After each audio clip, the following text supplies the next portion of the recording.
जब जब श्री कृष्ण का नाम लिया गया है, ऐसा कभी नहीं हुआ कि राधा जी का नाम न लिया गया हो। श्री कृष्ण को अमूमन भक्त राधे कृष्ण कहकर पुकारते हैं, क्योंकि यह दो शब्द, ये दो नाम सिर्फ एक दूसरे के लिए बने हैं और इन्हें कोई अलग नहीं कर सकता। लेकिन तब क्या हुआ था जब कृष्ण को राधा को छोड़कर जाना पड़ा? बिना कृष्ण के आखिर राधा कैसे रही होगी? ये सवाल ही मन में व्याकुलता पैदा कर देता है। आज हम राधा के जीवन के वो पन्ने पलटने जा रहे हैं जिसके बारे में हम में से ज्यादातर लोगों को कुछ नहीं पता होगा। कृष्ण से राधा और राधा से कृष्ण को कोई जुदा नहीं कर सकता, लेकिन हालात और वक्त ने इन्हें भी नहीं बख्शा। यह हम सभी जानते हैं कि कृष्ण का बचपन वृंदावन की गलियों में बीता। नटखट नंदलाल अपनी लीलाओं से सभी को प्रसन्न करते तो कुछ को परेशान भी करते, लेकिन कृष्ण के साथ ही वृंदावन की खुशियां थी।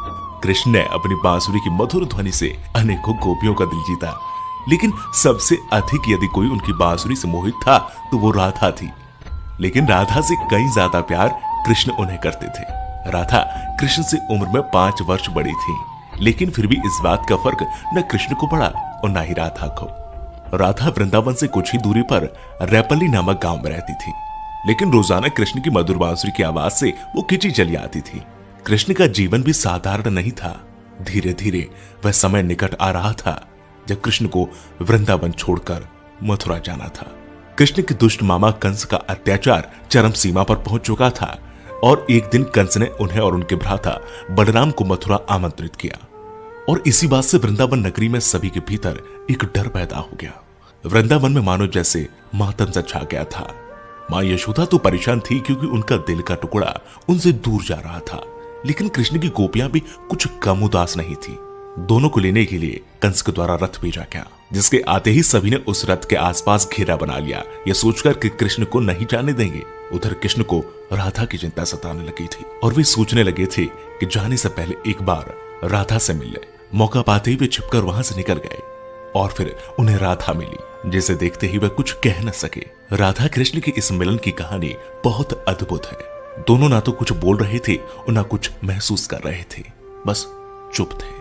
राधा कृष्ण को न केवल जानती थी बल्कि उनके मन और उनके दिमाग को भी समझती थी। कृष्ण के मन में क्या चल रहा है वे पहले से ही भांप लेती थी, इसलिए शायद उन दोनों को उस समय कुछ बोलने की आवश्यकता नहीं पड़ी। और आखिर राधा को अलविदा कहकर कृष्ण लौट आए और आकर गोपियों को भी समझाया और अनुमति लेने के बाद वहां से चले गए। और वृंदावन कृष्ण के बिना सूना हो गया। न कोई चहल पहल थी और न ही कृष्ण की लीलाओं की कोई झलक। बस सभी कृष्ण के जाने के गम में डूबे थे। परंतु दूसरी ओर राधा को इस बात का कोई फर्क नहीं पड़ा था, क्योंकि उनकी दृष्टि में कृष्ण कभी उनसे अलग हुए ही नहीं थे। शारीरिक रूप से जुदाई मिलना उनके लिए कोई महत्व नहीं रखता था। यदि कुछ महत्वपूर्ण था तो राधा कृष्ण का भावनात्मक रूप से हमेशा जुड़ा रहना। कृष्ण के जाने के बाद राधा पूरे दिन उन्हीं के बारे में सोचती रहती और ऐसे ही लंबा अरसा बीत गया। लेकिन आने वाले समय में राधा की जिंदगी क्या मोड़ लेने वाली थी, उन्हें इसका अंदाजा भी नहीं था। जो हर लड़की के साथ होता है वही राधा के साथ भी हुआ। माता पिता के दबाव में आकर राधा को विवाह करना पड़ा और विवाह के बाद अपना जीवन संतान घर गृहस्थी के नाम करना पड़ा। लेकिन दिल के किसी कोने में अब भी कृष्ण मौजूद थे। दिन बीतते गए, वर्ष बीत गए और समय आ गया था कि अब राधा काफी वृद्ध हो गई थी। और फिर एक रात वे चुपके से घर से निकल गई और घूमते घूमते कृष्ण की द्वारका नगरी जा पहुंची। वहां पहुंचते ही उन्होंने कृष्ण से मिलने के लिए निवेदन किया, लेकिन पहली बार उन्हें मौका प्राप्त तब हुआ जब कृष्ण काफी लोगों के बीच घिरे हुए खड़े थे।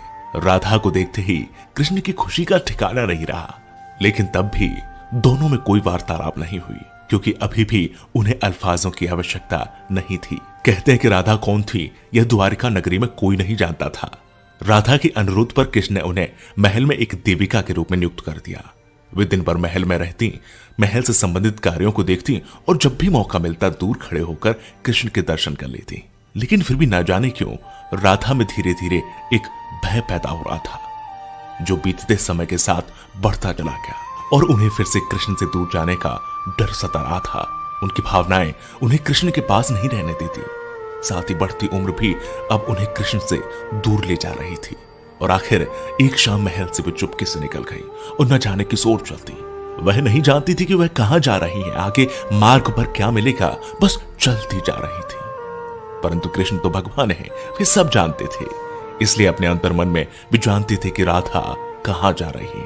फिर वह समय आ गया जब राधा को कृष्ण की आवश्यकता पड़ी। वह अकेली थी, बस किसी तरह कृष्ण को देखना चाहती थी। और जैसे ही यह तमन्ना उनके मन में आई, कृष्ण उनके सामने प्रकट हो गए। कृष्ण को अपने सामने देखकर राधा खुश हो गई। परंतु दूसरी ओर वह समय निकट आ गया था जब राधा अपने प्राण त्याग कर दुनिया को अलविदा कहना चाहती थी। कृष्ण ने राधा से प्रश्न किया, कहा कि वे उनसे कुछ मांगे, लेकिन राधा ने मना कर दिया। कृष्ण ने फिर से कहा कि जीवन भर राधा, तुमने मुझसे कभी कुछ नहीं मांगा। कृष्ण के अनुरोध पर राधा ने उनसे आखिरी बार बांसुरी बजाने के लिए कहा और कृष्ण बिना देरी किए बांसुरी को निकाला और बेहद मधुर धुन बजाने लगे। और बांसुरी की आवाज जैसे ही उनके कानों में गई, राधा ने अपनी आंखें बंद कर ली और धीरे धीरे राधा ने अपना शरीर त्याग दिया और दुनिया से चली गई। उनके जाते ही कृष्ण ने राधा को अपनी गोद में ले लिया और राधा से चिपटकर रोने लगे। उनकी आंखों से आंसू रुकने का नाम नहीं ले रहे थे और उसी दिन से कृष्ण ने बांसुरी को कभी नहीं बजाया। तो ये थी राधा और कृष्ण के जीवन की कहानी। अगर आपको पसंद आई है तो इसे लाइक करें, शेयर करें, कमेंट करें और हाँ, अगर आप हमारे चैनल में नए हैं तो हमारे चैनल को सब्सक्राइब जरूर करें। साथ ही अगर आप किसी व्यक्ति विशेष के बारे में कुछ जानना चाहते हैं तो हमें कमेंट करके बताएं, हम आपकी स्टोरी अपने चैनल पर जरूर बताएंगे।